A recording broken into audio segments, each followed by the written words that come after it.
để khó sơ lúc đi ha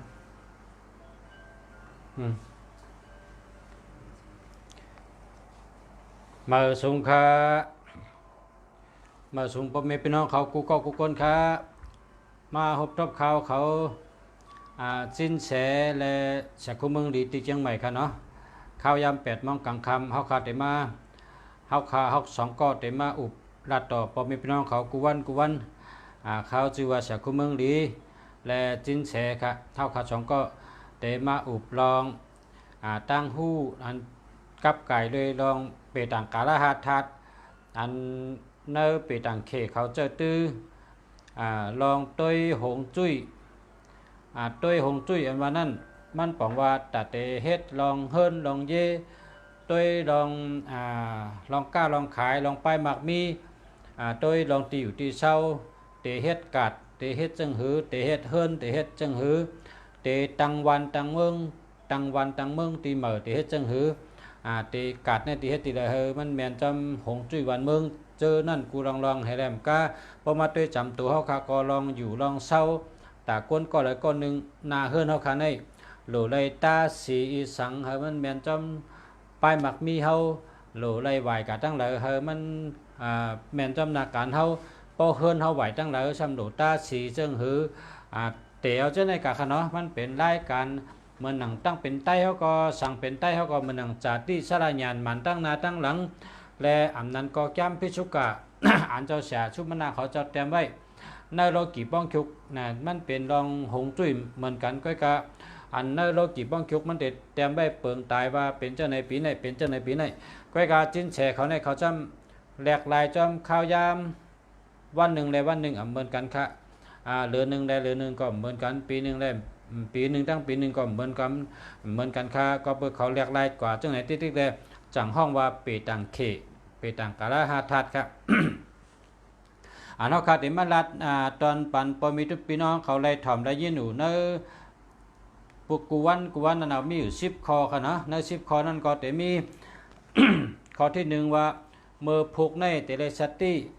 ตัวชัดอีช่างหลายค่าอันถูกแม่นกันอันว่านั่นตีป่องมันก็เหมือนจังว่าก้อนหนึ่งเกิดปีไก่ก้อนหนึ่งเกิดปีงูก้อนหนึ่งเกิดปีเสือก้อนหนึ่งเกิดปีลิงก้อนหนึ่งเกิดปีม้าก้อนหนึ่งเกิดปีนั่นปีไหนในมันว่า1 ก้อนในเกิดมา1 ปีก็เพิ่มเหมือนปีเดียวกันใจปีเดียวกันพอเฮาเกิดปีเดียวกันในพอเฮาว่า พอเฮาฮู้ไว้ในก็เฮาแต่เลยสติว่ามือในตัวเลยสติก้นก็ในตั้งก็ในพอเฮาฮู้นะพอเฮาฮู้ในก็เฮาจำแต่เลยเจอตีเลยไหนแต่เลยเจอในคอเหมือนจังว่าเมื่อพวกในเป็นธาตุไอ้สังเนี่ยเนาะเฮาได้ถามกูวันอันนี้ก็สังว่าธาตุก็เฮาคาตึกไปเตรียมทนในก็เฮาได้ถามว่าเมื่อพวกในถูกรีเสิร์ชซื้อโคสีสังฆะก้นเจออันทัดเจอตกแห้งเจอตกอำนั้นก็ก้นเจออันป้ายอยู่ดียุบย่อมเขาเจอนั่นนะครับเนาะ เอาเชิญนั่นนี่คำแต่มีคนตัวยาวก็ข้อที่4นะข้อถามข้อที่4ก็เตมีว่าเมื่อพวกในเฮาเตเสือหังเฮาในเตใส่สีหังเฮาผีสังสัตว์ก้นหักเฮายาวก็ในข้อที่5ก็เตถามว่าเมื่อพวกในหนังหือเตก้าเมียดขายมันขายสังก็ขายดีนั่นเฮาเตใส่เสื้อสีสังนะในข้อที่6ก็เมื่อพวกในเฮาหลุออกเฮิรนกว่าตั้งเลยเฮามีลาบสปกะก้าเมียดขายมันอำนั้นก็เฮาเปิ้นหักเข้าจังได๋ฮะเนาะอันนี้ก็มันก็เป็นตอนตอนปันพ่อแม่พี่น้องเขาเรียกว่าเป็นพรดิตเตะๆค่ะเมื่อพวกในข้อที่7แกเตถามว่าเฮาคาเตออกเฮิรนกะตั้งหลายค่ะเพราะเขาก้าเมียดขายมันกะก้ากะขายเฮิงขายลีจังได๋เตออกกะตั้งหลายค่ะในก็มีปากุวันแทงในข้อที่8ก็ว่าเมื่อพวกในถูกลีก็จะปฐมะเตเฮ็ดลองสังฆะเฮ็ดเอาให้เป็นพรดีปุณตตัวเฮาค่ะเฮาเป็นมังกรบุญตตัวเฮาค่ะจังได๋ค่ะเนาะยาวก็ในข้อที่9เตถามว่าอันถูกลีเฮ็ดหรือเลยสติวิทยานั้นมีสังในวันเมื่อพวกในก็เป็นรองอันเฮาหรือฮู้กูวันตั้งแต่ข้อที่1มาถึงข้อที่9ยันในข้อที่10เนี่ยเป็นปุณตากวนยิงเขาค่ะนะกวนยิงเขาเจออันป้าต้องป้าสันเถมีมานเขาหรือเลยสติวิทยานั้นมีตีเด้อในก็ป้ากูวันนอกเสนั้นก็ในปอตั้งฮู้อัน10ข้อในเย้าก่อนในเฮาคาเตทำเฮามีตั้งฮู้ตอนปันปอมีพี่น้องเขา1 วันละ1 ข้อเมื่อในก็เฮาคาเลิกไว้ลอง มหาตมะกันทีผู้อันเอาเมืองอินเดียในเราแล้วก่อนขอนั้นเฮาขัดได้ย้อนถามเฮาจินเสเฮาค่ะลัดอุบไข่นี่ลองนำกัดตั้งแขนลองนำกัดมันเจ้าลองให้ลองสังเจ้าหนังกามีข้าวยามให้ได้1อิด1ออดก็ย้อนให้จินเสอุบนี่พอมีพี่น้องเขาเลยฮู้ไว้ลองกดกัดแขนก้อนหนึ่งค่ะเนาะในก็เป็นในรายการเฮาค่ะเมื่อคำในนะรายการจินเสและจินเสและตั้งจากกุมเมืองดีค่ะลัดออกมาจอมกันแล้วก็มาอุบมาลัดพอมีเฮาเขาสั่งว่าพอมีพี่น้องเขาเคยถามตุ้ยหมายพงเคยถามตุ้ยหมายจากลัดและใครถามตุ้ยจู่จริงดองปีตังกาลาปีในอาสากันในเกิดวันในในอำนั้นก็อาสาก่อมต้องวันเกิดก่อมต้องใครตุ้ยไพ่เหลือเจในค่ะนะก็ในก็กำก็ปอว่ารายการจินเสยาวกาในเตมาสืบรายการคุมเมืองดีในก็โทรมาตี064 289 3996ค่ะนะ064 289 3996จังหนังกุวันค่ะเนาะโทรมาในเป็นเครื่องคุมเมืองดีค่ะ064 289 3996โทรมาถามว่าอาสากันในหนึ่งข้าเกิดวันในในนะเยาวก็ปอว่าติดถามในก็ข้าก็ย้อน2เมลค่ะเนาะย้อนปอเมพี่น้องเขา1กดหด1ในกดหดมีมือบันค่ะเนาะกดถูกใจกดหดมีมือยาวก็แทงคองก็กดแชร์ค่ะเนาะกดแชร์เป็นได้ก็ได้แชร์หาเปิ้นได้ฮู้จอมได้หันจอม1เปิ้นฮู้นำนะ1เปิ้นฮู้นำ1สู่เจ้าได้กู้สูงนำค่ะมันเป็นการกู้สูกะเพราะว่าเฮาคาหันให้แล้วหันว่ามีพรดีอยู่มีอาจูนี่ก็เขาก็กดถูกใจพอถูกใจก็กดแชร์มือเขากดแชร์ในก็เป็นใต้ก็เขาอันอยู่ในเครื่องเขานั่นอันอยู่ในพงเขานั่นนะเขาก็ได้ฮู้จอมว่าอันรายการจังไหนเขาทำยำหาเนื้อในเขาตึกรายหันนั่นที่สุแชร์ลงมาเมื่อคำบ้าไว้เนี่ยเป็นก็ได้ว่าจังไหนเนาะก็เปิดว่าวันหรือวันนั้นเขาได้เลือกตัวอีสังเนี่ยนะเขาได้เลือกเจ้าตั้งข้าวยามเขาอันมีในที่เจอเป็นพอดีในที่ตัวอีสังในก็มันอยู่ที่สุนโตพอมีพี่น้องเขาเอาข้าวยามสุนโตสู่เจ้าให้เลือกตัวนะพอติดตัวก็มันก็ตัวเตลองอันไรตั้งหูนะข้าใครว่าตัวไรตั้งหู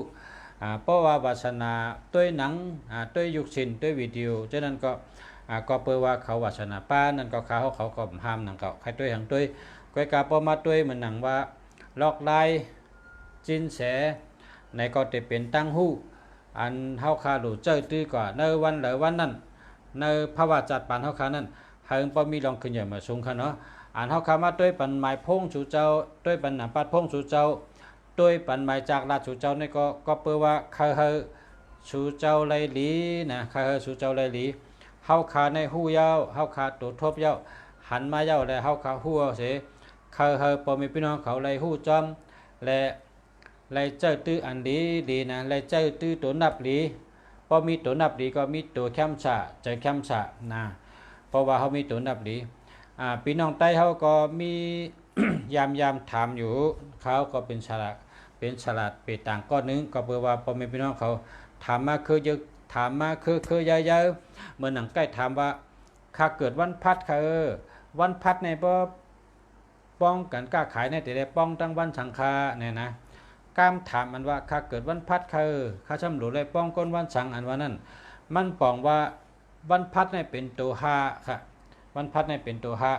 พอเขากับป้องก้นวันอาทิตย์ในซ้ำเป็นตัวหนึ่งนะนั่นน่ะตีปองมันอาทิตย์เปมันก็ปองว่า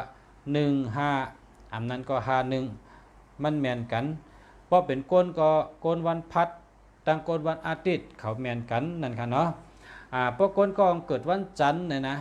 วันจันทร์ซ้ำกับแมนวันพุธวันจันทร์ซ้ำเป็นตัว2วันพุธซ้ำเป็นตัว4จังไหนครับนี่ก็เป็นวันแมนกันค่ะ2 4 4 2เพราะลัดโยเนี่ยมันหนังก้ามเขาคาลัดเนี่ยก็วันจันทร์เหตุตั้งวันพุธเนี่ยเขาเป็นวันหักกันค่ะวันหักกันวันแมนกันวันทอกกันอันใต้ฮวานั่นน่ะเนาะกำในพวกก้นเกิดวันอังคารนะก้นเกิดวันอังคารซ้ำเป็นตัว3พวกเกิดวันอังคารในวันทอกซ้ำเป็นวันเหลอเนี่ยได้กะเอาก้นวันศุกร์ค่ะเนาะก้นวันศุกร์ซ้ำเป็นตัว6ค่ะก็เพราะฉะนั้นแหละ3ให้6ให้3เนี่ยมันแมนกันวันตัว3ก็วันอังคารนั่นค่ะวันตัว6ก็วันศุกร์นั่นค่ะเนาะพ่อแม่พี่น้องครับมันเป็นจังไหนค่ะ ว่าเปต่างตัวนับเนื้อหมายพงเนื้อหมายจักรัดเนี่ยมันลูกกระเลยมาเนี่ยมันจะลูกกระเลยมาเหมือค่ะมันมีแต่มือก่อนมืออ่อนตั้งมือพงไปปอกค่ะเนื้อสลัดไตเขาเนื้อมาหาปลุกแต่งเขาซัมเปาเจอตื้อกันมานะ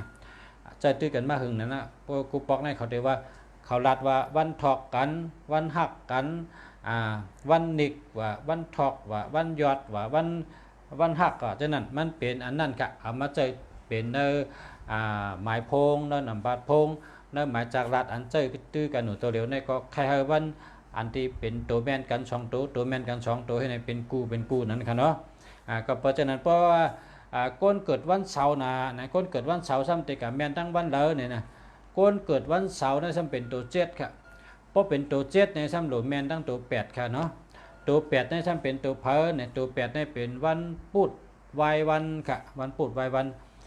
นพุธในเขาได้แบ่งเป็นสองเวลานะวันพุธในแบ่งเป็นสองยาม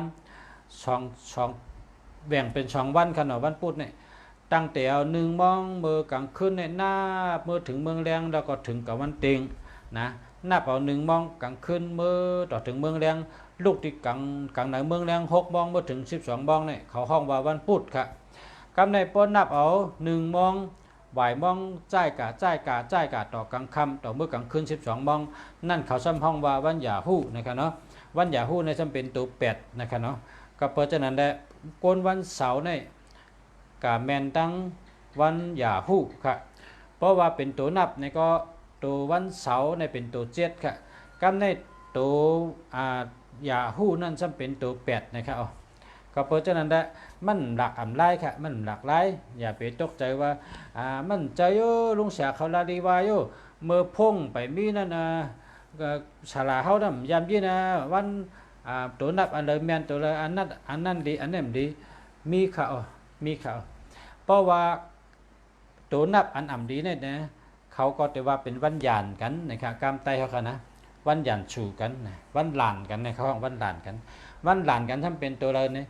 13นะครับ13ตัว1เป็นตัววันอาทิตย์ตัว3เป็นวันอังคารอาทิตย์กับอังคารเนี่ยเขาเป็นวันหลานกันขนาด13 25 67 48ให้ไหนครับนะเพราะว่านับเป็นกำไตเขาก็ตัว1เป็นอาทิตย์ตัว3เป็นอังคารครับนะตัว2เป็นวันจันทร์ตัว5เป็นวันพัดตัว6เป็นวันศุกร์วันเสาร์เป็นตัว7 6 7วันพุธเป็นตัว4วันเป็นตัว8เป็น4 8ขนาดอันไหนค่ะที่เป็นเอาละนะเป็นว่า1 3 2 5 6 7 4 8ได้ไหนค่ะเนาะอันไหนก็เปิดว่ามันมีมาหลักมันแต่เมื่อก่อนเมื่อเนี่ยถูกดีเวนะเพราะเวไรก็ถูกรีเวอยู่กันนะ เพราะว่าเขาดีเนี่ยก็หรือให้เป็น15362478อันนี้ดีเดียวกันแค่ก็เดือเสอันเดือเสเนี่ยดี5ในเต็มจะมีทางตั้งนำกันเนาะมีทางอยู่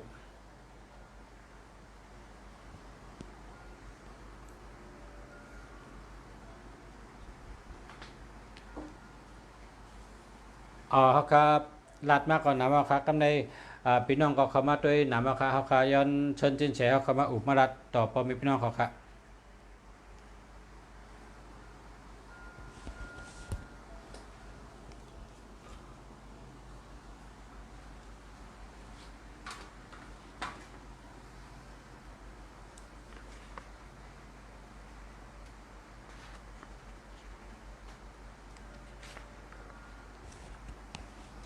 นางคำยิงมาสุงค่าคำนนมาสุงค่า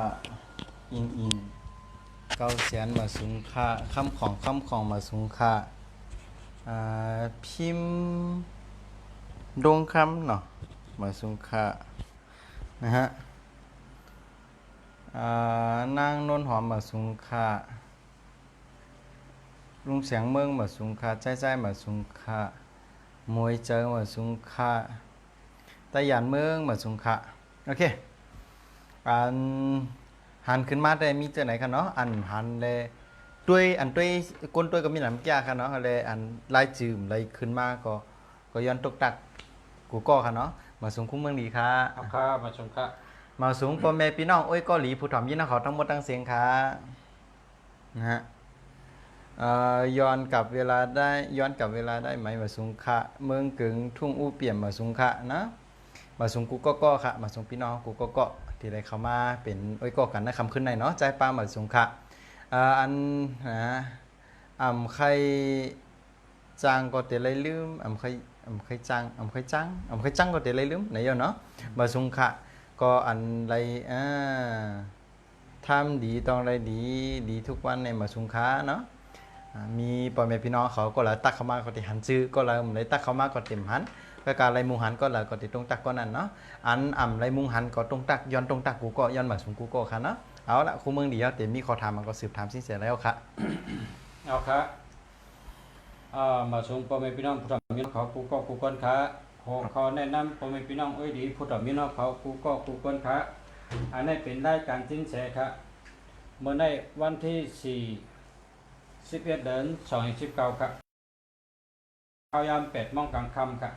ถามตอบปัญหากูลองและเครดิตให้แจ้งแดงๆนะครับหัวข้อตัดติถามเมื่อในมีหนังปัจจัยนะครับข้อที่1ถามว่าเมื่อพุกเป็นวันตัวสัตว์อีสังหลายๆค่ะอันอ่ำถูกอ่ำแม่นกันนั่นครับ อ๋อครับเมื่อพุกได้ตั้งเขเฮาเปิ้นฮ้องเป็นวันม้าเป็นธาตุไฟนะฮะย่อก็นะอำแม่นกันตั้งหนูเป็นธาตุน้ำก่อนนั้นในเมื่อพุกนะฮะพอเกิดปีม้าย่อก็เกิดปีหนู2ปีในจึงนะหรืออะไรมีสติอย่าน้ำในวันพุกนั่นค่ะเนาะก็เปิดน้ำและไฟอำแม่นกันนะคะเนาะมีจังไหนครับ การถามข้อที่2ครับข้อถามเมื่อพุกเป็นวันธาตุอีสังขะ เมื่อพุกเป็นวันธาตุไฟใหญ่ครับธาตุไฟใหญ่นะฮะสังเกตว่าเมื่อไหร่เนาะเหมือนในเจ้าฝนตกก็เป็นวันธาตุไม่เลขนะเก้เมื่อพุกเนี่ยเป็นวันธาตุไฟใหญ่ธาตุไฟใหญ่ตั้งแต่ก็เป็นม้าไฟหยันหิแหนลงไว้เนาะตั้งเหนือซ้ำเป็นธาตุไฟใหญ่เหมือนตาวันหลงนั่นปองว่าเมื่อพุกเนี่ยแต่แหลดไม่เองอะค่ะเนาะเมื่อพุกเนี่ยนะฮะอันนั้นเนี่ยเมื่อพุกมันธาตุไฟค่ะธาตุไฟใหญ่พุกแหลดไม่เองนะเอาครับการถามข้อที่3ครับเมื่อพุกถูกรีใช้เสื้อโคสีสังขะพอก้นอันแห้งใจทัดใจตกแลควรเจอป้ายอยู่ดียุบย่ำขอเจ้านั้นครับ เอาค่ะเมื่อพุกนะฮะเธอเลยใส่เสื้อโค้ทสีเหลืองค่ะสีของค่ะแล้วก็สีม่วงอันนั้นก็เพราะว่าสีกำหมอกปากเคินนั่นค่ะว่าใครไล่ฮับพอนดีเหมือนอย่างที่ถามเขามาหูคมเมื่อกี้นะคะเนาะเอาครับการได้ข้อถามข้อที่4ครับเมื่อพุกถูกดีใช้เสื้อโคสีสังขะเพราะเคยเมตตาลีผีสางสัตว์ก้นหักเขานั่นครับเมื่อพุกค่ะนะเธอเลยใส่เสื้อโค้ทสีเหลืองค่ะแล้วก็สีกาแฟค่ะสีส้มหมักจอกค่ะแล้วก็สีเนอร์อันนั้นก็เพราะว่าสีครีมนะฮะสีน้ำตาลจำในขนาดนะเพราะใส่สีจอมในก็เต๋และฮับพอนลีมันหนังคอถามที่ถามเขามันนั่นครับเอาครับความถามข้อที่5ครับเมื่อพุกถูกดีใส่เสื้อโคสีสังขะเพราะเขาก้ามยัดขายหมานมีฉุนมีลาบขายมีน้ำยัดน้ำต้นครับเมื่อพุกค่ะถูกดีใส่เสื้อโคอันเป็นสีล้ำสีส้มการทำเป็นนี่ค่ะเมื่อกี้เสียงคนทุกข์ของมันน่ะนี่เนี่ยอ๋ออย่างนั้นเนาะเห็นไหมเอาละค่ะคนตัวเองหายกันเนาะเมื่อไกลมีคนโทรเข้ามาค่ะเนาะฮู้เนาะวันให้รายการถ่ายทอดสดเพราะเป็นไรก็อย่าเป็นนัดโทรมาเลยค่ะมันคัดของการถ่ายทอดสดของซีแซมันคัดของนะฮะเอาละมาย้อนตรงตามพ่อแม่พี่น้องเขาทั้งกั้มนะย้อนกลับมาได้ไหมมาสงครามเมืองกึ่งทุ่งอู้เปี่ยมมาสงครามใจป้ามาสงครามไข่จางก็เตเลยลืมไข่จางก็เตเลยลืมไข่อันเปาะมาสงครามทำดีต้องได้ดีทุกวันมาสงครามติดไฟแดงก็แค่จอด ติดใจเธอตลอดให้ทำยังไงกว่าหาเขามาสุงคะ อ่อนแสนวีห้องนะมาสุงคะแล้วก็สุรวิสุรวันหนังคนนี้มาสุงคะแล้วก็ยิ่งน้องเรามาสุงคะนางจามป้อยมาสุงคะหมวยโบตุ้มมาสุงคะเป็นใต้มาสุงคะย้อนตกตักปอมแม่พี่น้องไอ้ยเกาหลีผู้ทำยินเขาทางกรรมค่ะเนาะขึ้นเริ่มข้อที่8ครูฮะ ขึ้นอ่านเป็นข้อที่8ครับเมื่อพบถูกตีก่อจะปัทมาเฮ็ดจังเอานะครับ อ๋อค่ะค่ะอะไรค่ะก็คู่มือนี่ก็ใกล้กับเช็คอินกันโอเคพอห่างในควางปัญญานำคำเมื่อไกลมีสายเขาค่ะเนาะเพราะนั้นพ่อแม่พี่น้องก็เลยตีด้วยถ่ายทอดสดสิ้นเสียก็อย่าเป็นนัดโทรเข้ามาเลยค่ะตึงเจอถ่ายทอดสดอยู่ค่ะโทรศัพท์พงสิ้นเสียนะฮะ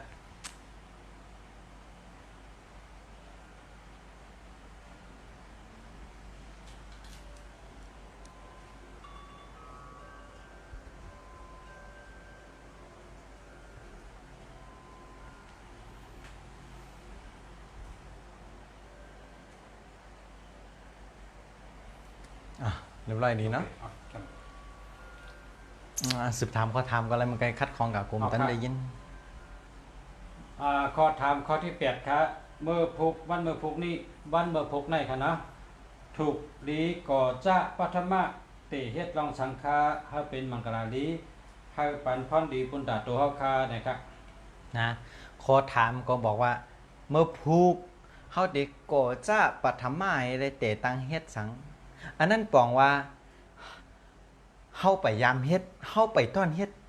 อำนั้นก็เฮ็ดได้ลือไว้หึงเนาะก๋วยเตี๋ยวมาเตตั้งอกตั้งใจเลยเฮ็ดมักอันนั้นเป็นว่าแต่เจ้าปฐมะเหมือนคนขับกาขับมากูวันอันนั้นนับนั่นก็เปิดวังขับมากูวันกวยกะเฮาเห็นนับก้นอันที่ไปต้อนยามขับกาไปต้อนยามออกกาเลยเตี๋ยมาตึงหาแต่เจ้าปฐมะให้ชื่อกามาตั้งแต่ขับกาตั้งแต่ออกกาเฮาเอาวันนั้นมักมันเอาล่ะครับเมื่อพุงในตั้งเขียวเป็นห้องว่าเป็นวันเซ็งในมันมีติปองว่าลองอ่องเมียงลองอะไรฮับควันหลีว่าเหตุการณ์กูเมียวในวันเมื่อพุกนั่นตีเหมือนจะว่าที่เป็นอธิษฐานภาวนาก็เตไรสมาธิหลีเย่อก็เดก่อจ้าปัทมก่อจ้าปัทมาในการที่เฮาไข้ฮู้เฮาไข้หมอปิญญาและเขากะเฮียนไข้หมอเย็บโคกะเฮียนเย็บโคในวันเมื่อพุกไข้หมอซ้อมเฮ็ดวัดไข้หมอซ้อมกาเฮากะย้อนเป็นตาเป้เปิ้นกับพึกกับเฮียนซ้อมกลางในวันผูกเฮาไข่หมอสังก็อยากอันเฮาสินเสียขลาดแต่เฮาเตะแซ่ปฐมายกับเขาเฮียนในวันผูกนั้นติเป็นรองดีเยากองผูกเลยติเป็นวันดีจัดเดียวติมิงกลา2แต่งงานเป็นวันดีเดียวติออกตับศึกกับตึกบนนอนตั้งออกตับศึกเป็นวันดีติออกศึกเป็นวันดีติกหาสาวนสัมมาสลามอยาสลาตั้งสิงเป็นวันดีติถูกลีออกเข้าตั้งไก่ยก็ยังเป็นวันดีเตียวเตย่ายตีย่ายตังอันนั้นปองว่างครับย่ายหอย่ายเฮินย่ายห้องย่ายหอหอพักในมันเก่านะหอขยายตีเหมืออำนั้นหอพักในการไหนขยายตีเหมือเฮินในนอนมาหลายวันหลายคืนนู้นให้เขามีหลายหลังใครกันนอนหลังอันที่เขาอะไรกับนอนหึงกันซะเนี่ยย่ายตีย่ายตังไข่ตีไข่ตังย่ายหอย่ายเฮินย่ายตีอยู่ตีกินอำนั้นก็โมพุงนี่ยังเป็นวันดีเดียวแต่เขาฮับตำแหน่งเขาฮับจันทานเขาฮับหยาดทู่เขาฮับป่วยจำไหนเนาะจำได้ค่ะเป็นวันดีเป็นวันอันถูกเมียนที่เปิดแซงเปิดล้านอำนั้นก็เฮ็ดปางเล่งกันเล่งเขาเล่งพักกินหมูกระทะกินหมูจุ่มมันเป็นน้องเล่งกันปางเล่งกันกินจอกกินมนกันเป็นวันหลีตีเตไว้เจ้าวานเจ้าเมืองไว้เทวราหอเทวราเฮินปนหอไว้หาเจ้าตีเจ้าตังซ้ำในก็เป็นรองหลี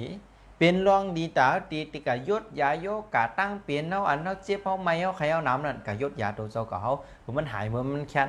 ยาก็เป็นวันดีเดี๋ยวติแม่หอแม่เฮินอำนั้นก็ขุดลิ้นเป็นวันดีเดียวติตังเต็งตังเต็งย่อก็นะฮะในการเซ็นสัญญาลงลายมือ ตั้งเสาจอมปกเสาเอกอันนั้นก็เป็นวันดีเตียวเตะผูกซ้อมต้นไม้จอมไหนคะเนาะจอมไหนเป็นวันดีเพราะถามว่าเป็นวันดีมีวันเดียงทางอันตราดีเฮ็ดได้วันพุธนั้นเผาก้นตายแปดก้นตายพังก้นตายก็เป็นวันดีเหมือนกันค่ะจอมในค่ะอันถูกลีเฮ็ดในวันมื้อพุธนั่นค่ะเนาะบอกก่อนใต้มาสูงค่ะนะฮะเอาละอันนี้เป็นลองถูกลีเฮ็ดในวันมื้อพุธนั้นตั้งเสียงค่ะนะมีจังหนังไหนค่ะคุ้มมือดีค่ะ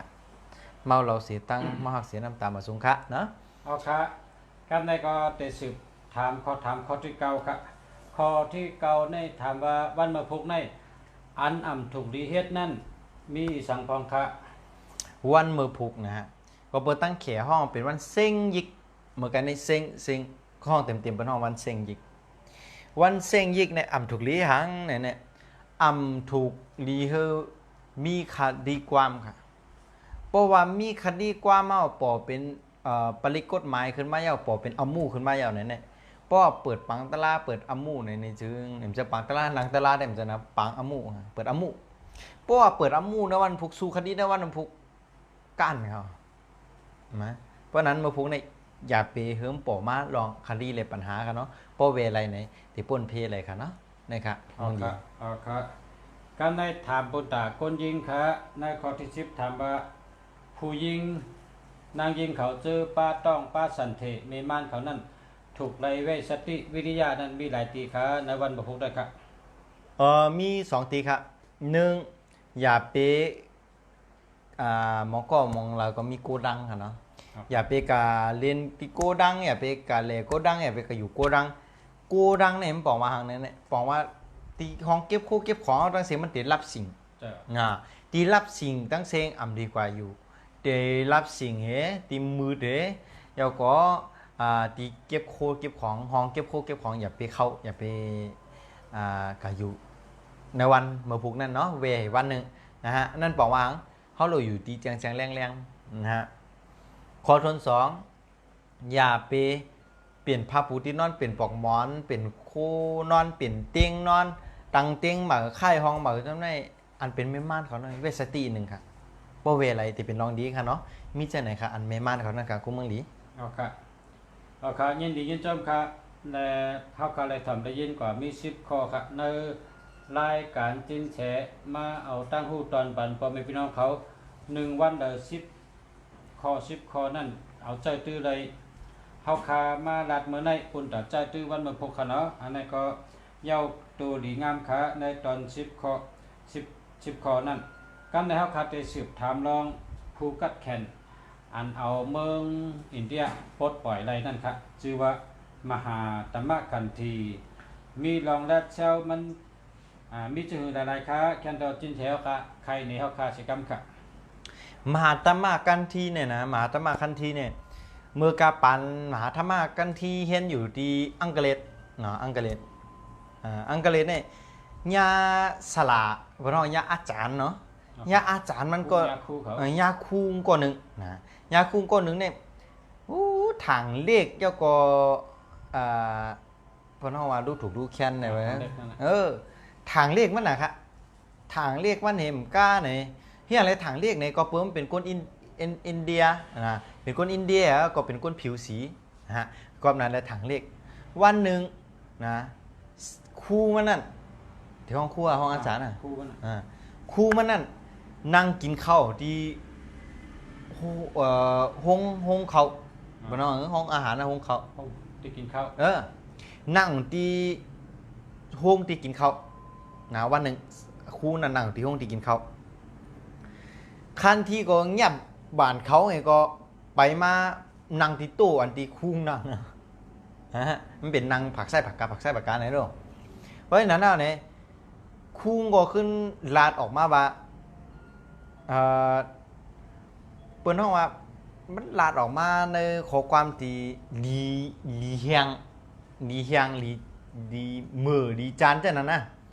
มันเหมือนจะว่าลีจังนั่นน่ะลาดออกมาลาดว่าชื่อเนี่ยมันหวานไหนวะเนาะเหมือนขั้นที่นางในก็นางผักข้ามไหนก็ค่ะลูกหวานเขาก็หวานอันคุ้งก็ว่าขั้นที่เมื่อหูเตจะเมื่อหูเตฮะมาเลยตั้งนกข้างสาเนี่ยมันกินข้าวห่มกันไรนะครับนะ ไอ้คู่วายทั้งอันคันที่ก็นิ้มไก่หมุนไก่กำนึงก็โยกหวานเขาให้ลูกไปกว่าต่างตีเมื่อมันตึงตียกขาออกทางขวานออกตัวเลยไปต่างตีมันว่าคือไหนเนี่ยอ๋อค่ะคู่เพราะนั้นก็คาเดมินกว่าต่างตีเอาค่ะเนาะนะ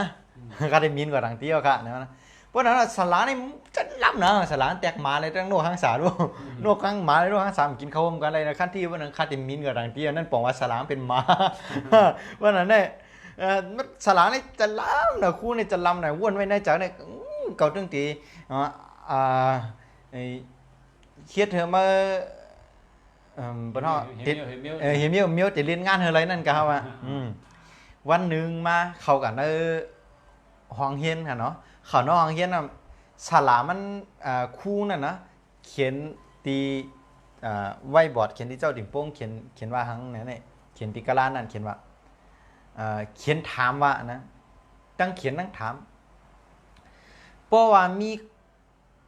กล่อง2กล่องเดี๋ยวว่าอัพ2ลุกเนี่ยอัพ2อัพนะแอบ2อันเพราะว่ามีแอบ2แอบนะเนาะกำไตเพราะมีแอบ2แอบกล่อง2กล่องนั่นน่ะแอบนึงเสือไว้ตั้งหูเต็มปิกแทงแอบนึงเสือไว้เงินคำเต็มปิกก็ได้ถามขั้นทีว่ะเนาะมันตั้งใจเดียวมาเจอจากขั้นที่จะลำเดี๋ยวมากินเขาด้วยขั้นที่เมื่อเดียวอันเหลอไหนวะเนาะเมื่อเดียวแอบเหลอแอบหนึ่งมีตั้งหูเต็มปิกแล้วแอบหนึ่งมีเงินคำเต็มปิกขั้นที่ก็ลายกว่ากันเลยขั้นที่ว่าคือสมมติค่าเดียวแอบอันมีเงินคำเต็มปิกนั่นเนอะไหนวะนะก็ในสลางก็ยุ่มมีก็ยุ่มเหมือนหนังว่ายุ่มถังเลขคันทีน่ะเนาะยุ่มมาก็ลาดว่าจื้อเนี่ยป้อเป็นฉลาเต้เนี่ยเนาะป้อเป็นคู่เต้คู่เดียวแอบอันมีตั้งหูนั่นเนี่ยเนาะกำในคันที่ก็นิ่มเหมือนกับทางกำนึงคันที่นิ่มกับกำมันก็ว่าขึ้นลาดสืบข้อความป้อว่าเสียข้อความสลามันสุดว่ามันเดียวแอบอันมีตั้งหูเนี่ยก็คันที่ก็นิ่มกับกำก็สืบตอบกับทางกำเดียวว่าเจอนะว่ากูนตั้งน้ำในใครไรเมียวอันที่เจ้าเก่ามันไปมีแน่นอนนะว่าใครไรเมียวอันเจ้าเก่ามันดึงไปมีแน่นอนนะว่านั่นบอกว่าสลามันมีตังหูนะใครไรแอบมันมีตังหูนะกันนะมันว่าเจ้านั้นอ่ะป้อมเปลี่ยนเจ้านั้นเอาเนี่ยสลาก็พังใจไว้ทั้งนั้นว่าสลาพังใจไว้ไหนก็เมื่อกดแจดคอสอบนั่นเมื่อกดทัดกดแจดคอสอบนั่นผลอะไรนะเมื่อกดจัดกดแชร์ข้อสอบนั้นผลอันข้อสอบนั้นออกมาว่าขั้นที่เนี่ยมาตมาขั้นที่เนี่ยตอบอะไรข้อถามนั่นอัมพิษเฮเคาะอัมพิษเสเคาะสารามันก็มูเตสจื้ออาจารย์นั่นย่อก็เขียนเสนอเจข้อตอบนั่นว่าเขียนเสนอเจข้อตอบนั่นนะเขียนเสนอตัวใหญ่ๆว่าไอ้งังนะครับนะไอ้งังเพราะว่าขั้นที่เลยครับเจคอตอบอันนั้นปอกมาเย้าไหนก็ตกใจกำเดียวเนาะเขียนไอ้งังไหนตกใจกำเดียวเย้าก็นั่งบ้วนนี่กำหนึ่งปองนั่งบ้วนเอาไหนครับปองนั่งบ้วนเอาไหนมันก็ปอกเงียบเอาเจคอตอบนั่นไปกับหาสลางว่าคู่ค่ะสลาค่ะนั่นน่ะเนาะสลาค่ะสลาเขียนเจียวกล้วยอ่ำไปไล่โลกอ่ำมากเด้อนะสลาเขียนว่าไอ้งังเนี่ยเขียนว่าแห้งขั้นที่เนี่ยขั้นที่เงียบกับเป็นสลาค่ะจื้อสลาได้เขียนเสว่าไอ้งังกล้วยกับสลาไปไล่โลกอ่ำมากมันคัดเด้อค่ะเนาะเป็นจังไหนครับเนาะเอาละวันในสิ้นเสียก็ย้อนมาตรงตามความเป็นพี่น้องของกันได้ครับหมอสุงค่ะนั่นให้ลองนำกัดแข่งขั้นที่กันเนาะง่ายครับอ๋อครับมหาอุตมะมหาตมะคันธีครับเนาะมหาตมะคันธีนี่เป็นก้นแก้เตะๆครับเป็นก้นกึกกำผาก้อนหนึ่งครับเขาในเขาเมื่อก่อนในเป็นว่าเมืองอินเดียในก็ตกเป็นคาเปิ้นเมืองหนังเมืองใต้เขาเมื่อเดียวในอยู่เตอมันก็ขึ้นได้เมืองปลดปล่อยเลยแล้วก่อนขอขึ้น ในก็ปืนอันกองก็มีตั้งนำค่ะเพราะว่าพอมีพี่น้องเขาใครเลยเพ้นอันกองในก็เนื้อปรับกูตีมีค่ะเป็นเด็กอังกฤษก็มีเด็กไทยก็มีค่ะเนาะมหัตถมขันธีนะครับเป็นก้นแกะค่ะเนาะ แล้วก็มันเจ้าลักหนาแดดหนามันจะจิ้นใส่ใครนะคะเนาะเป็นก้นลักแหลมเป็นก้นแดดเชลต่างๆเป็นลูกอ่อนค่ะเนาะ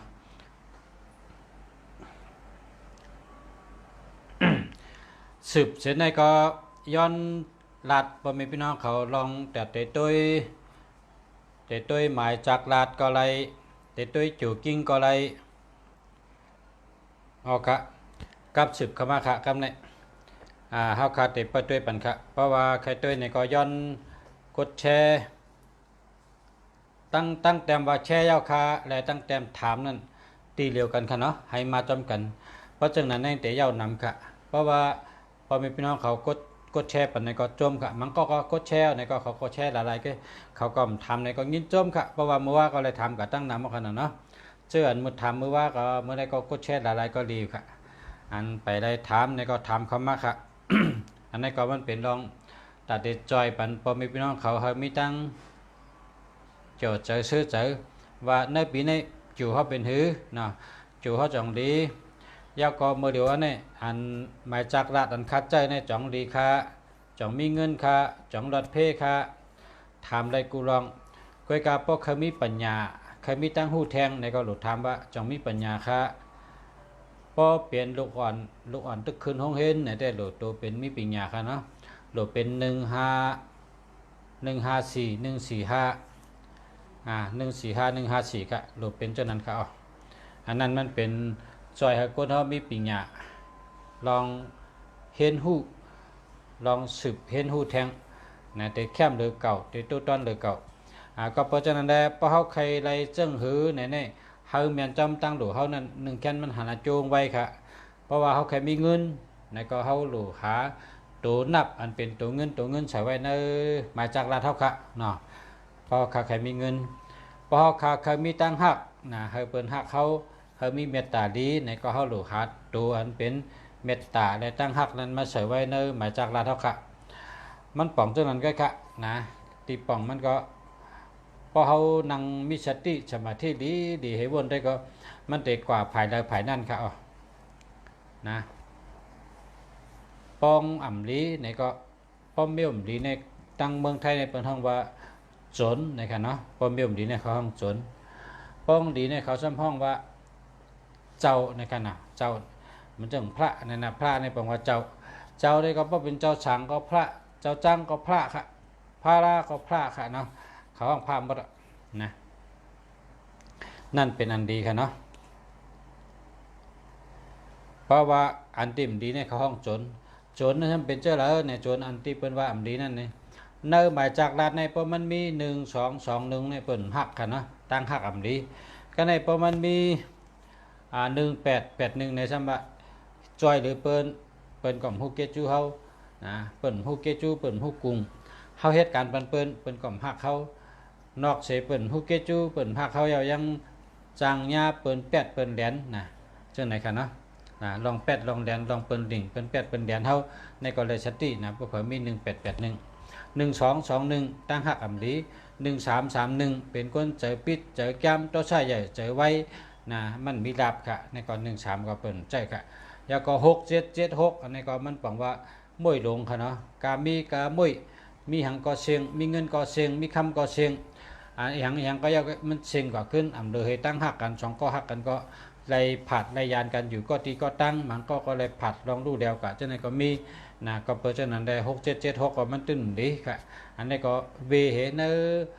หมายจากลาเท่าคันอย่าไปให้มีอย่าไปให้ป้า1221 1331 1881 6776 377 3277 2เขาก็เวเหพอเวก็มันเพราะว่าป้นโจรเนาะค่ะอันที่อ่ำดีเนี่ยเขาห้องโจรในขณะเนาะพอเขาเวเหก็มันป้นกว่าค่ะเนาะ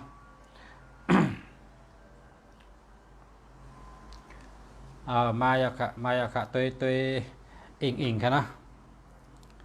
อิงแช่ยาค่ะเกิดเฮงจำปาก32ค่ะวันอาทิตย์เป็นปีสังขารนะค่ะปี ปีสังขารเนี่ยเนาะได้ครับเฮง3 ปาก 32ครับเนาะ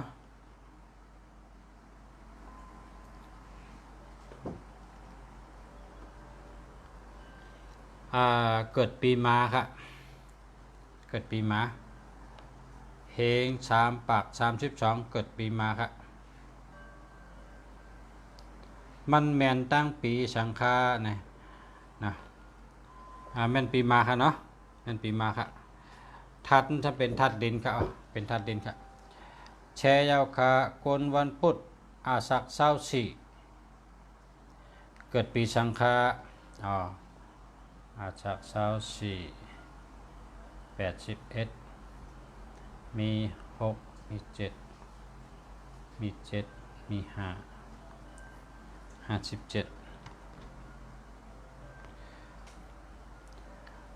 อาสัก24เกิดวันพุธในปนนับปีในก่อนย่าแมนปีหมูนะครับเกิดย่าปีหมูครับปีหมูเนี่ยเป็นทัดน้ำครับ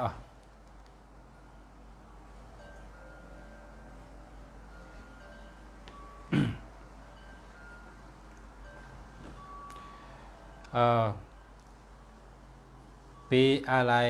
รได้กดแชร์ก่อนเนาะรักที่เธอน่าเขียวกดแชร์ก่อนพอกดแชร์ผมไปอ่านมันนะ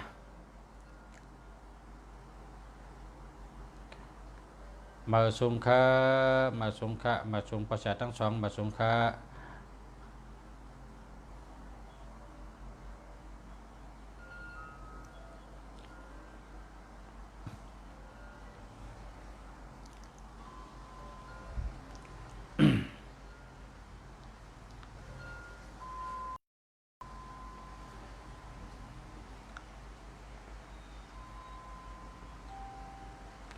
ถามคำมาเลยครับเพราะว่าใครถามตุ้ยลองมาจากลาดจ่องดีในก็เตรียมคำมานะแล้วก็ถามตุ้ยว่าปีนี้อยู่ค่าเป็นหื้อในก็ไรอันนั้นก็ค่าเกิดปีนี้เป็นปีสังขารในก็ไรค่ะแช่ยาวค่าตั้ง2 ฉากค่ะเนาะเมื่อสงค่ายินจมค่ะ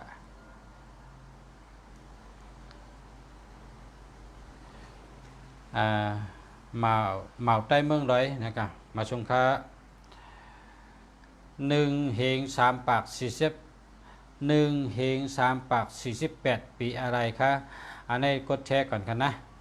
ย้อนให้กดแชร์กันนะกดแชร์ก็ขึ้นถามคำมาทางกรรมนะ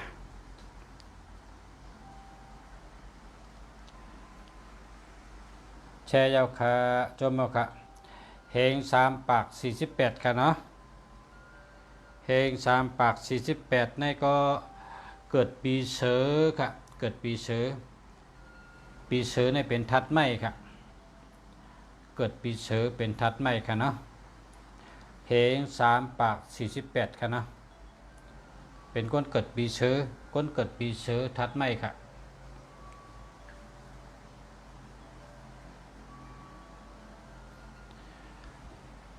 ลองตัวนับในก็พอแม่พี่น้องเ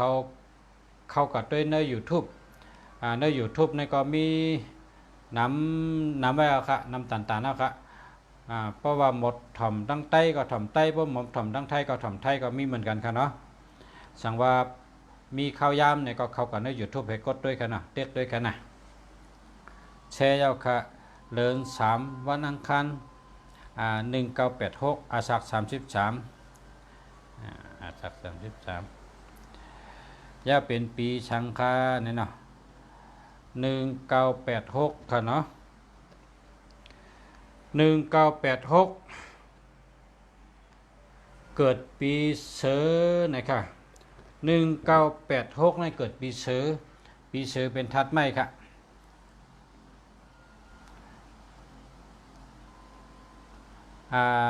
อิง900,000นะหมายพงในจงดีค่ะ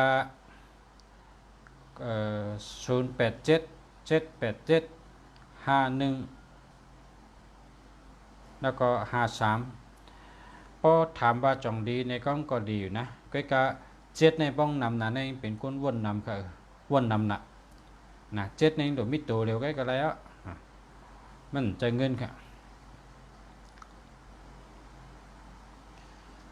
พอเป็น78ในตัวเองเป็นตัวเงินกันเดียวกันเนาะ78นี่นะอันที่เป็นตัวเงินในแต่มีอยู่78มีตัวเดียวก็แล้ว78นะมีกูเดียวก็แล้ว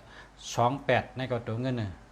28827873566356465496649669เจ้าในมีเงินค่ะเป็นตัวเงินค่ะรายเงินมารายมาหลายผ่ายหลายตั้งเมื่อเร็วกันค่ะเหมือนจังว่าเนื้อเหลือในเฮาเหตุการณ์ได้เหลือ5เหงเนาะเนื้อเหลือในเฮาเหตุการณ์ได้เหลือ5เหงก็เงินเหลือเฮาเนี่ยนอกเสียเงินเดือนเท่านั้นเฮาจะหมอแก้มหมอผ่านหลายผ่ายหลายตั้งน่ะเพิ่นฮ้องว่านั่นน่ะมันเปิ้นวางมีเข้ามาหลายผ่ายหลายตั้งน่ะนั่นเพิ่นฮ้องตัวเงินเพราะว่าหมายจากรัฐมีตัวเงินบ่ไหนก้นก็นั้นมันสิแก้มผ่านมันสิขึงปองหมอเจนจ้าหมอเฮ็ดหมอช่างปุ่นตาเฮอเงินในมาหลายผ่ายหลายตั้งก็เงินในบ่มีตั้งเดี๋ยวนี้มันบ่เก็บค่ะบ่มีตั้งเดี๋ยวนี้นะรายไหลเนี่ยบ่มีตั้งเดี๋ยวนี้มันเปิ้นบ่เก็บค่ะมันต่อแต่บ่กินเนี่ยนะก็เปิดว่าพอเฮามีได้หลายตั้งนึงอันนี้เป็นอันมันกึมนี่ล่ะนะเงินเดือนใน 5,000 นี่เป็นอันมันกึมนอกเสียว่าเฮาไหล 5,000 เอาในเฮาซำโหลวนโหลเจนจ้าโหลขึงโหลปองโหลเฮ็ดโหลช่างหนังหึงแต่ไรมาแทงตั้งนอกมันพิเศษมันได้หลายตั้งนู่นตั้งนั่นเนี่ยเฮาก็เจนจ้าหาวนเจนจ้าหาตึงปางได้ก็อุบได้ก็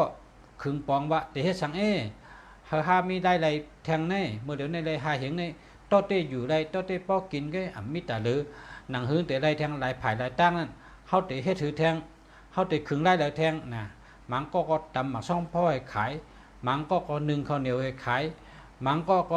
งานเพองานมันค่ะในแต่เพิ่นว่างานเพอเลี้ยงใจมันในขณะเนาะพอเฮาหมอเฮ็ดในเฮาก็แต่ไรเงินกะอยู่เมืองหลวงเนี่ยมันก็หุงข้าวหุงพักขายในก็ทำเป็นได้ไรแทงตั้งค่ะเนาะ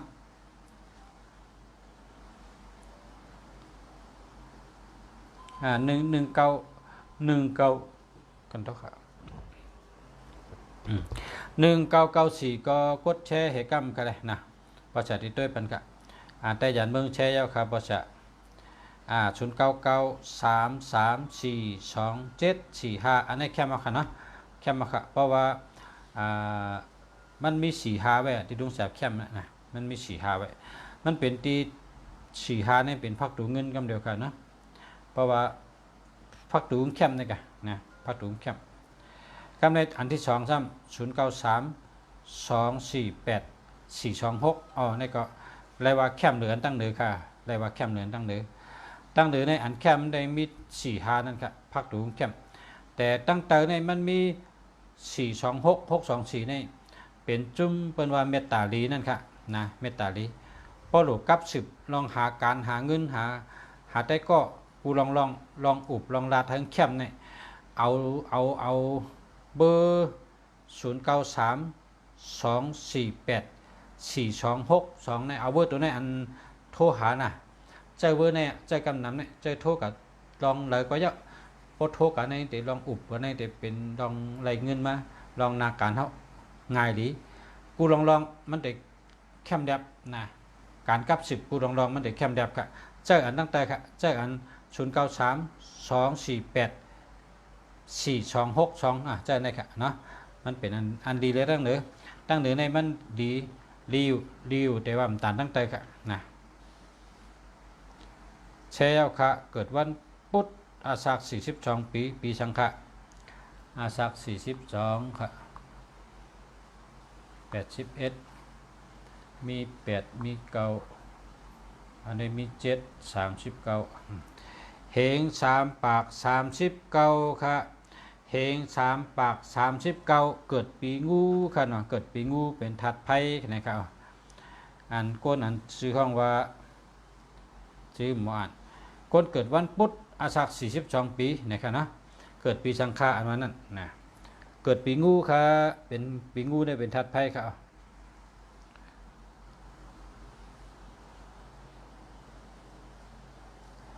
แชร์ยาวค่ะเนาะแชร์ยาวค่ะ099441 3290ดีไหมคะ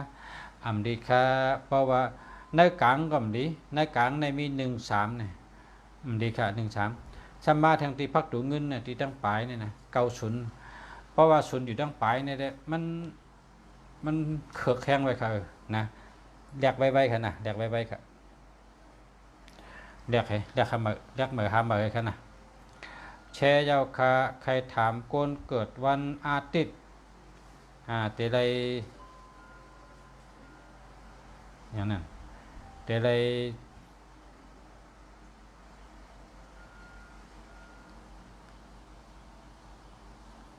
อัน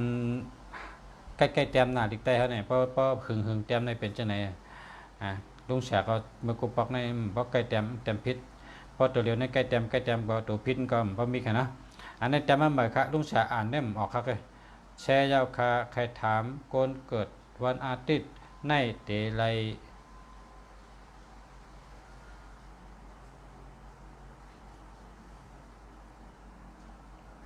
แต่ละเจ้าสีเมียวเราเตลีคาเนี่ยค่ะช่วยแล้วแต่ละเจ้าสีเมียวเราเตลีคาโกนวันอาทิตย์เนาะอันนี้ได้หรอกับฉึบถามเขามาตีปีจิ้นแฉนะถามจะเนี่ยถามลุงแสเมืองลีได้สีในมันโดสุดตัวไปต่างจิ้นแฉหาทัดมันไล่กูเมียวเราลองซื้อสีทั้งกระเป๋าเงินเจอสีทั้งตาเน็บเนี่ยมียิงเนี่ยนะตาเน็บตาเน็บตาย่อมหม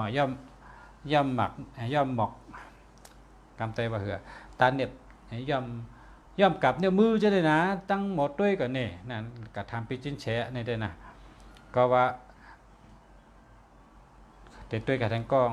แช่ยาวคา1943เป็นคนวันศุกร์เกิดปีชังคาเนี่ยเนาะ1943กันนะ1943ใน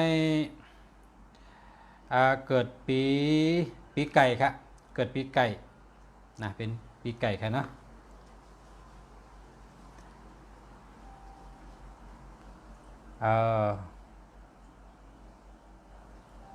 จมเตยาวค่ะ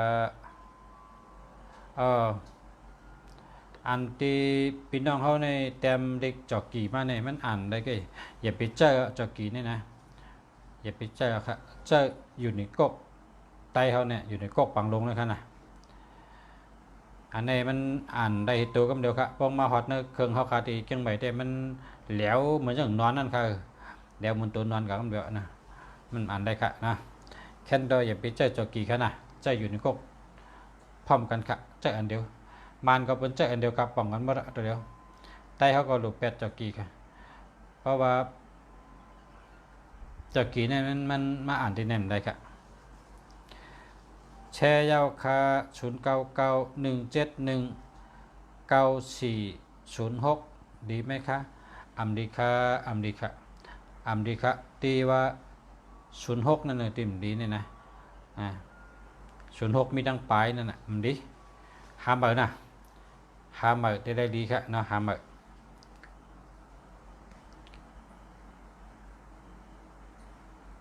ทำเข้ามาค่ะนะเขาเดี๋ยวด้วยถึงก็มองกึ่งไงเพราะว่าขานอนลึกหลายวันหนาขาเดี๋ยวเมื่อเจ้ามันเนี่ยขาเดี๋ยวด้วยถึงก็มองกึ่งทางด้วยทางฮามาเน็ตค่ะด้วยทางฮามาเน็ตค่ะเน็ตทำเข้ามาค่ะ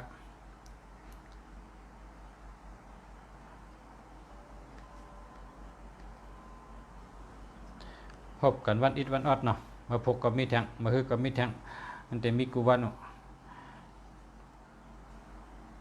ฮัลโหลเนี่ยว่าชื่อว่าค่ะฮัลโหลเนี่ยมาสงค่าเนี่ยก็เขาก็ว่าจะนั่นนะพอเป็นใดในเต็มชื่ออันเด็กไทยเขาเนี่ยเขาได้อ่านได้อันนั้นก็เต็มเด็กไทยนะ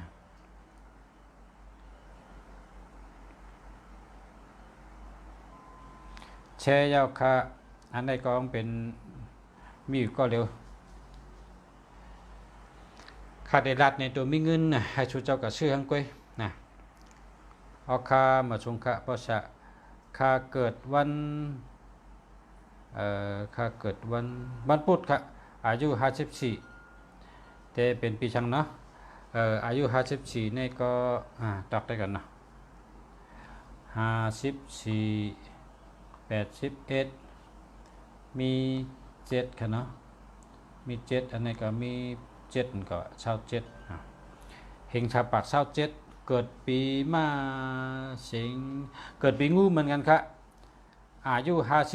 54อันนี้เกิดปีงูครับปีงูเป็นทัดไพ่ค่ะกำในหมายจากรัฐในจำเป็น0621384 อันนี้ไปแคมป์ค่ะ21ก็แคมป์13ก็แคมป์นะอันนี้หาเหมือค่ะลุงจะลาดว่าได้โลหาเหมือนะให้แคมป์ได้โลหาเหมือพออันตีอันดีเนี่ยอย่าไปเจอนะพอเขาเจอไม่อันดีเนี่ยมันเหมือนหนึ่งก้นเป็นเย็นนะก้นเป็นเจ็บเป็นเย็นพอห่มยาเนี่ยก็เจ็บเย็นนั่นแต่มีอยู่ที่เนื้อก้นเขาน่ะเขาหลุดยาให้หายเป็นเจ็บเป็นเย็นเนี่ยเขาหลุดยาให้หายการในพอหมายจากลาเท่าในพอมันรู้ในกองเหมือนจังมีคู่โฮนั่นน่ะเพราะเป็นแตกทางเบี้ยวก็เหมือนหนังคู่โฮว่ามีคู่โฮในเอาสังใส่กองโฮกับติ๊กเพราะเป็นก้นมีเจ็บในกองเจ็บแต่เจ็บติ๊กกันเนาะก็เพราะฉะนั้นยาให้หายแต่เล็กสบายใจสบายตัวสบายใจดีใจดีข้อนั่นนะตัวเกี่ยวใจเกี่ยวนั่นนะแชร์ยาวคาหมอกก่อนไต0914425454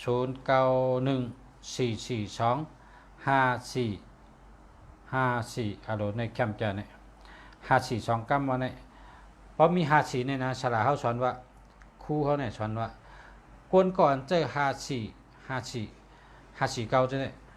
เขาเลยมักมีย้อนตั้งรักแหลมเขานะครับว่าคนจะในรักแหลมหนัก54เนี่ยนะ54รักแหลมครับเป็นคนรักแหลมตั้งมักมีก็มาจอมตั้งรักแหลมเขานั่นครับยิงไตแชร์ครับปะจะยินจมค่ะมาชุงค่ะ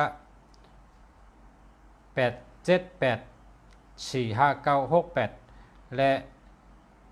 ยาวก็470463336ปัถามบาอันดีก็อันที่1กะอันที่1ในมัน8784596ในซ้ำไปว่า68มีตั้งปลายเฉตาก็มันมีศูนย์ขนาดนะอันที่2ในมันมีศูนย์ครับ470ในคำเดียวเนาะ70ในนะเป็นก้นเป็นขึ้นเป็นแข็งเป็นเน็ตเป็นหนาเพราะเมืองไทยในเป็นห้องว่ากะหาหมอนวดหาหมอบิบเนี่ยนะฮัลโหลแล้วกำกะนะใกล้เป็นนะ70เนี่ยมันดิจะเรียกให้ละหามาครับ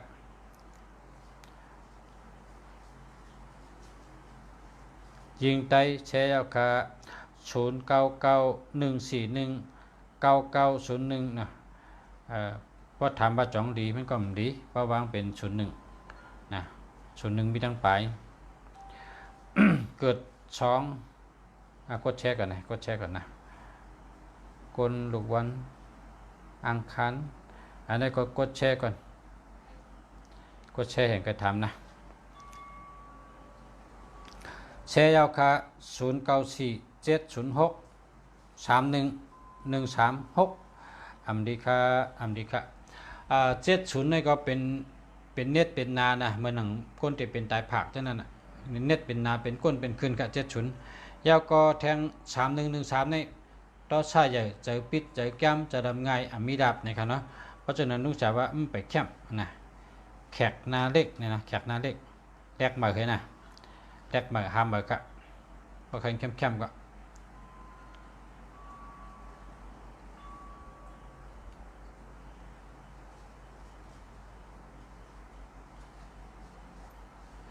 พอเขามีเงินในหลวงเจ้าตัวมีเงินมันค่ะตัวมีเงินในให้ในพงในหน้าในมาจากราชเจ้าเนี่ย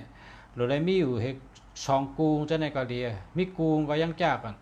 มังก็ในก็ชื่อในตื้นมีเหตุกูก็เดียวนะมีเหตุกูเพราะว่ามีเหตุกูเนี่ยพอมาถามก็ลุงเสียก็อันน่ะมังปอก็แต่ว่ามันดีในก็ซ้ำชื่อมานะมังก็ซ้ำใจมาหึงให้ในอันน่ะจะก็กับเพราะว่าอันก้นอันไปใจหึงนั่นได้หรือมาถามไว้แต่เลยแรกให้เพราะว่าเจ้าหึงเอาแต่ว่าใครเปลี่ยนใครแรกเพราะมันดีก็แรกในก็มาถามก็ยินดียินชมแต่ละนี้เฮาว่าเพราะเจ้าเนี่ยให้มีเงินค่ะให้มีตัวเงินนะพอคนในเฮากูก็ในดีเปิดเขายาวเปิดเงินนั่นหลหาเงินหั่นน่ะเนาะ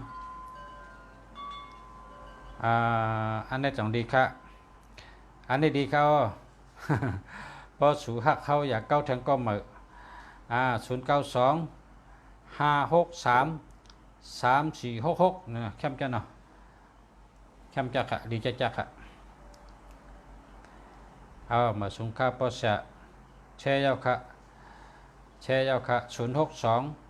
276 3184อันนี้ในติ่มดีในบ่มีเป็นหลายกูกำเดี๋ยว2772ว่า7667ว่า1331 1221ในได้มันดีเสียดนะทำแบบนี้ละนะ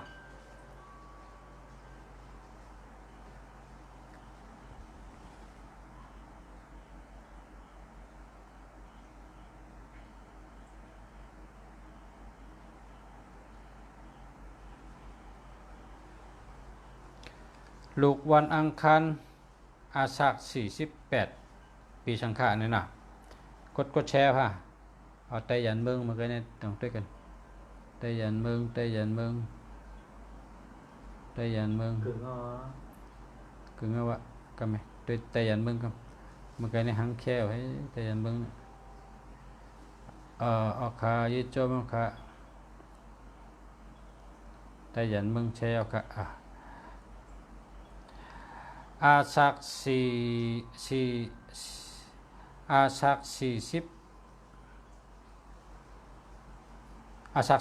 เนาะ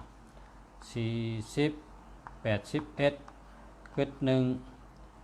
1ก็41เหมือนกันนะ41เหมือนกันเกิดเฮง3ปาก41นี่ก็เป็นปีแปะค่ะเป็นปีแปะถัดคำค่ะ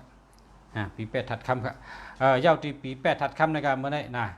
พอมีพี่น้องเขาเอาเป็นปีค่ำเอาแหละค่ำหนาวะพบกันแทงเมื่อพกค้า